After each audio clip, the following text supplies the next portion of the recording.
Gianvito D'Ambrosio potrebbe essere da subito tra i protagonisti. Si ritrae in seconda fila Mendel MP,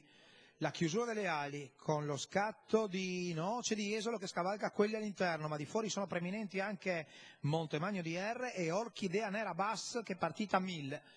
Lancio violentissimo della linea di Pasquale Esposito che è leader al paletto di 200 ma spende un capitale, 13 spaccato, viene via con il 14 Overwind B che prova a passare a condurre 300 metri che davvero hanno spaccato il cronometro per la cavalla improvvisata da Gianvito D'Ambrosio che è leader poco prima del paletto dei 400 di gara e già può rallentare l'andatura. Parziale però di 28,4 che vale parecchio meno per lei che viene dalla seconda fila. Il rallentamento immediato ai 500 di gara, di fuori subito Nigeria Jet che viene avanti di inerzia, apre la colonna esterna, si trascina il 5 di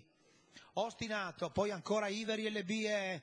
Nilo dell'Est, nonostante il rallentamento 44 una virgola per i 600 di Overwind B, c'è sempre Orchidea Nera Bass nella sua scia, poi ancora in corda probabilmente Ostinato, di fuori Nigeria Jet con in scia intanto 33 netto il rallentamento del leader. Overwind B con Gianvito D'Ambrosio che cerca di risparmiare quello che può, il chilometro se ne va in 15,5,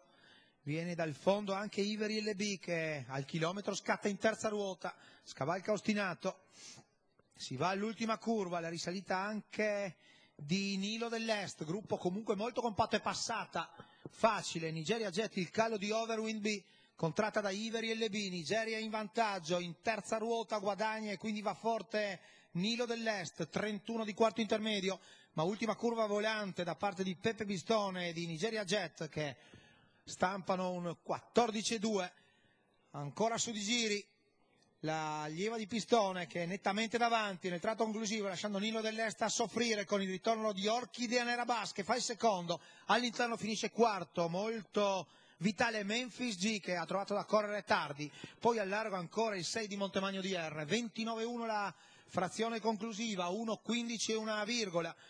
il ragguaglio del vincitore del chilometro, in questo caso della vincitrice, Nigeria Jet, Giuseppe Pistone, allenatore e guidatore per il team Toniati che tiene sempre mediamente buoni numeri di rendimento, il 7 di Orchidea Nera Bass al secondo posto,